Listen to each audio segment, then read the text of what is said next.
Brought to you by Penguin.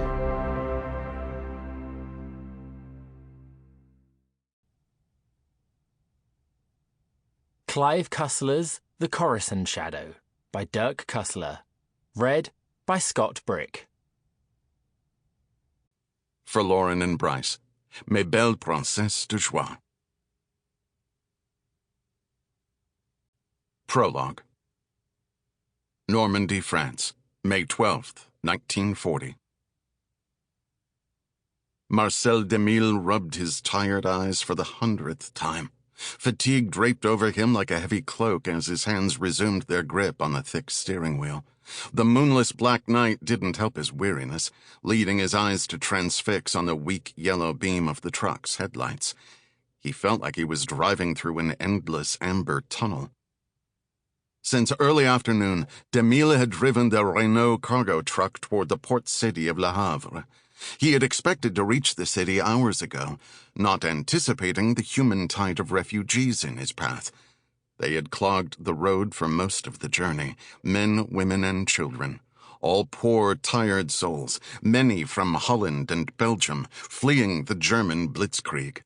Well after midnight, the road had finally cleared, as the newly homeless took to the adjacent farm fields for a few hours of sleep.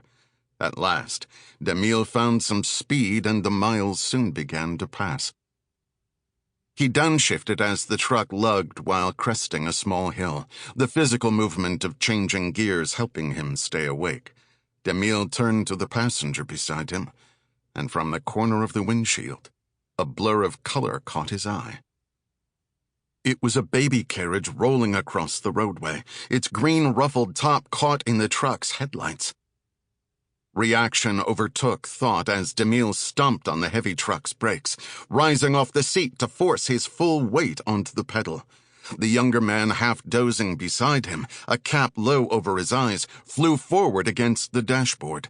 He jerked awake, suppressing the impact with an outstretched arm as an over-and-under shotgun slipped from his knees onto the floorboard.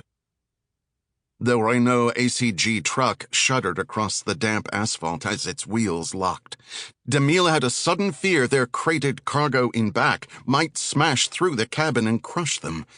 But the truck had not been traveling fast enough to shift the load, and the big vehicle skidded to a stop intact. Just a few centimeters from the front bumper, the baby carriage rolled to its own lazy halt. A wide-eyed young mother in a dust-covered dress ran up and grasped its handle, staring up at the headlights. Demille slumped against the steering wheel, waiting for the pounding in his chest to subside. The woman merely checked the baby in the carriage, then proceeded to the side of the road as if nothing had happened. She pushed the stroller down the hill as two small boys trailed behind her, dragging heavy suitcases through the dirt. "My God," André Caron said from the passenger seat. "They could have all been killed." He regained his seat and placed the shotgun back on his lap. Demille wiped his palms across his pant legs and put the truck back into gear. "It is not their fault," he said, easing onto the accelerator. "Everyone's world has been turned upside down these past few days. No one is thinking straight." The rapid success of the German offensive had caught everyone off guard. Although France had declared war on Germany months ago, after the Nazi invasion of Poland, there had been few actual skirmishes between the two countries. Confidence had been high that France was safe behind the army's Maginot Line and its fortifications that stretched across the border with Germany.